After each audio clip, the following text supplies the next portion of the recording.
Welcome back to Good Morning Trinidad and Tobago. A recent advertisement in The Guardian described the additional public offering, or APO,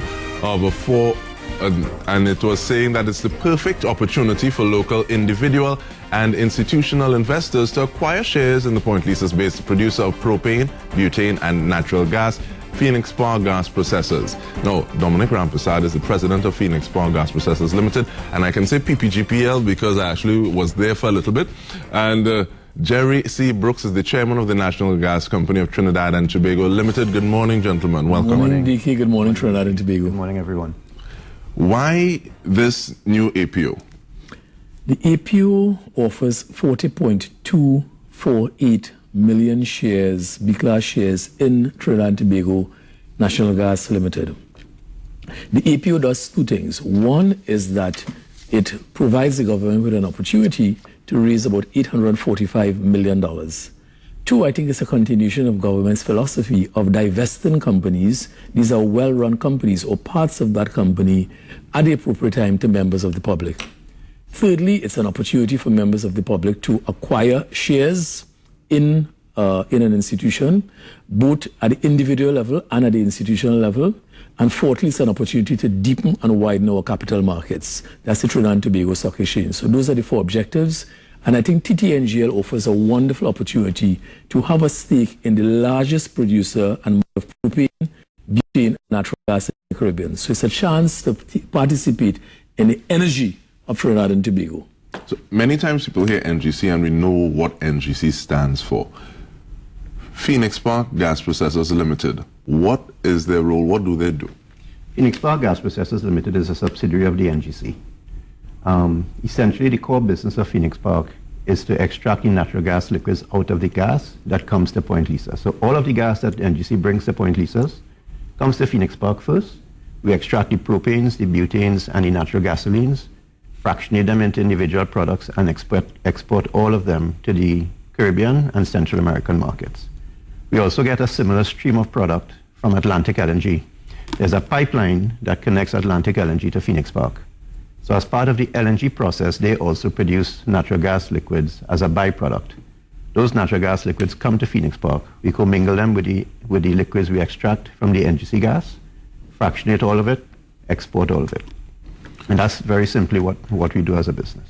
So let me ask that question a little differently now. If Phoenix Park was not there, what would be the case or the situation with NGC and the natural gas that comes out? Well, the NGC has a specification that they have to deliver their gas to the downstream companies on the Point Lisas estate.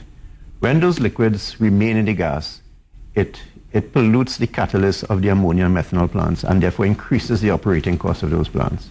So when you look at the history of PPGPL, it was really set up as an entity to clean the gas.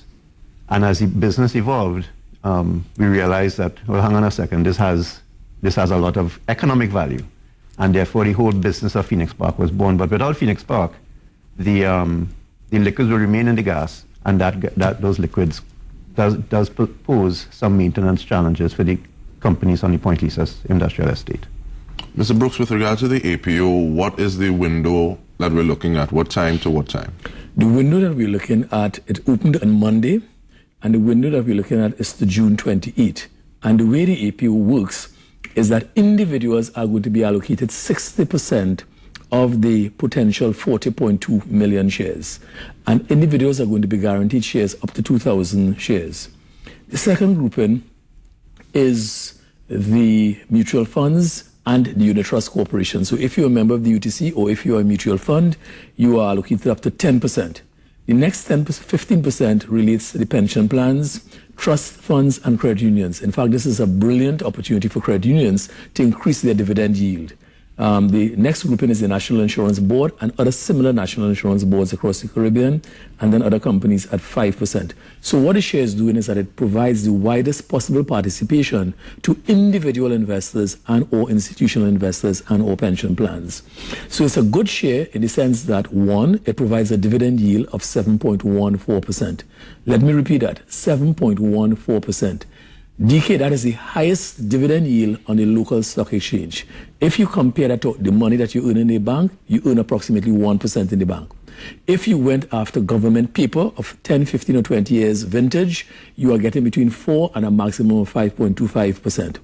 And if you compare to other stocks on the stock exchange, manufacturing stocks, those are at about 4%.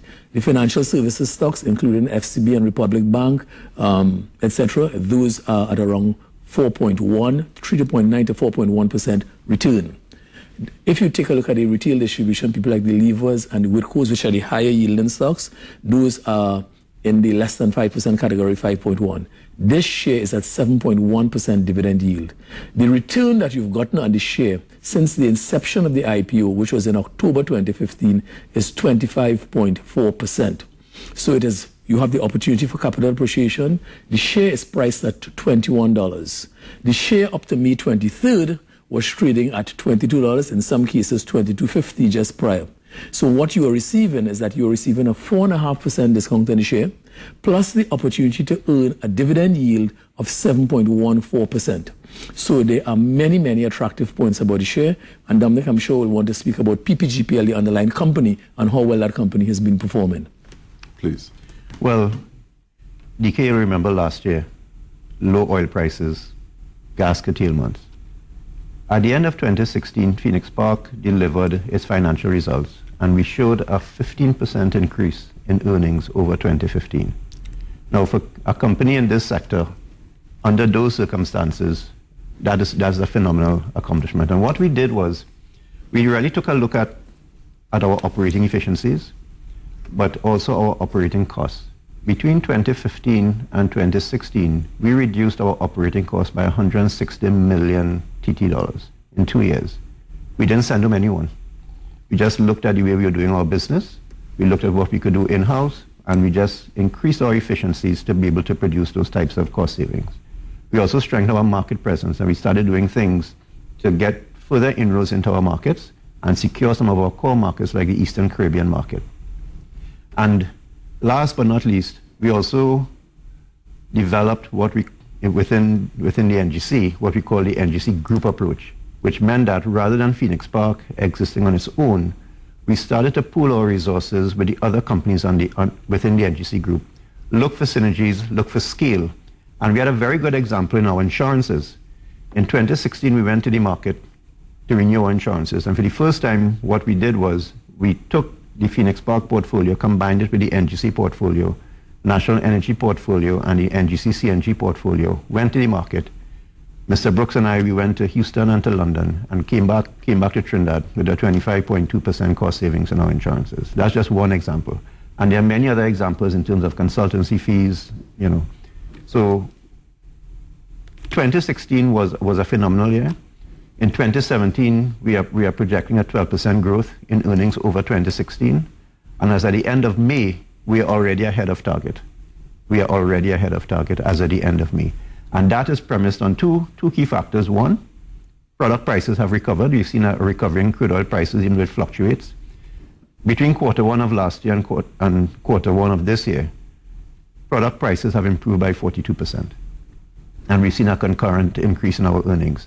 And we've also had an increase in gas throughputs through the plant, resulting from some of the work that is being done at the NGC to increase the gas throughput through the estate to address some of the gas curtailment issues. And so we've benefited from that as well. So we've seen an increase in production, an increase in our prices, increase in revenues, and a reduction in costs. The perfect combination. It seems as though there are many things that the nation could learn from the pairing that we have on this panel. But the IPO that happened, what were results like, and what kind of projections do you all have for the APO, that this APO that is now available? The IPO back in October of 2015, I think, was a well-managed IPO. There was an oversubscription by 1.77 times. The share price when it launched was at $20. The return to date is 25.4% to those people who participated in the IPO. So that you'd have seen an appreciation on your share price, capital appreciation. You would have received a strong dividends. We have paid out $464.4 million in dividends to shareholders. And you'd have also would have seen year on year, annually compounded 7.14% return.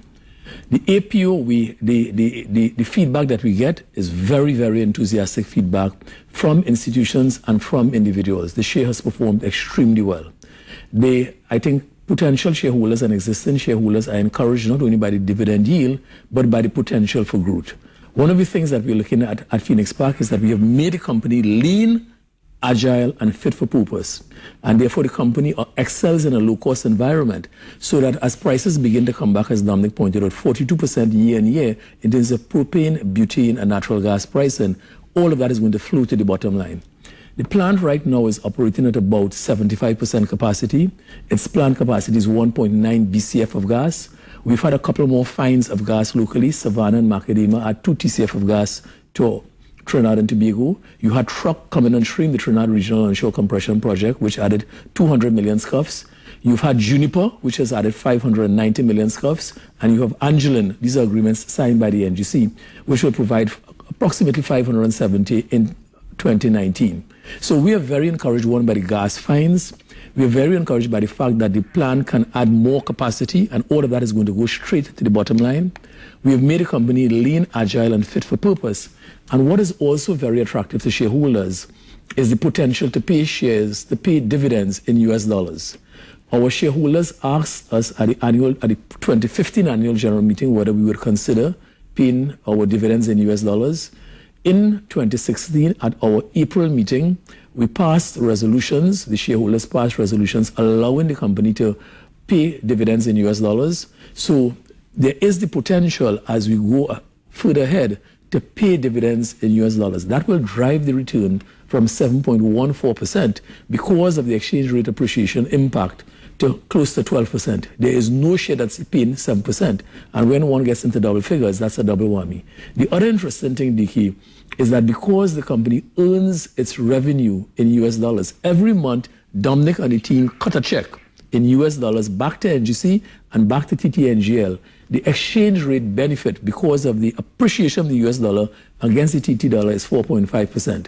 So that you have a translation benefit and you also have an independent operational income stream. With all this good news, though, where do people buy shares? Who are the distribution agents? Thank you very much for that question, DK. If you want to buy shares, the first thing we suggest that you do is visit our website at ngl.co.tt. ngl.co.tt, and you could go to our lead brokerage, Republic Securities Limited. Other brokers are First Citizens Brokerage and Advisory Services, GMMB. You have Boss Brokers, you have West Indies Stockbrokers, and Caribbean Stockbrokers. In fact, all of the brokerage community is rallying in support of the share. Subhash Ramkilwan of the Bosch Report did an independent evaluation of the share and has recommended the share as a buy share. Additionally, you have Shepherd Securities, you have KSBM, and you have First Line Security. So the entire brokerage community is available to you. And I would urge credit unions, I would urge pension plans, trustees to look at the share and include the share in their portfolio because it's an excellent share with an excellent track record. In fact, the share also outperformed the All Trinidad and Tobago Index, whose return averages for 2016 circa 3.84%. The share handsomely beat that. Well, let me ask you, gentlemen, and because I'm pulling you in as well, Dominic. What is the awareness campaign like this time around? Because last time for 2015, we started hearing, or me personally, I started hearing people talking about it and say, well, this is something you want to jump on to do that. And then eventually it felt like you started to hear ads on radio and that information campaign being rolled out. Was the plan this time around? Well, the APO was launched on Monday. And so you would see every day this week we have been publishing ads in the newspaper, ranging from notification that we've launched the APO to just simply dealing with frequently asked questions, providing a guide to purchase the share, and complemented with sessions like this, we also have sessions on the radio where we'll be publicizing the APO on the radio. As Mr. Brooks mentioned, it's on our website, so that's the easiest way to go. So it is really a combination of media comprising television, radio, newspaper, and it's really for the public to have a look at it. As Mr. Brooks said, go on our website, which is the easiest medium to, because all of the information is on our website. And that website is ngl.co.tt. ngl.co.tt. And most importantly, there's the prospectus. All right, so thank you very much, Jerry C. Brooks and Dominic Rampersad. This has been the first hour in Good Morning Trinidad and Tobago. News is up next.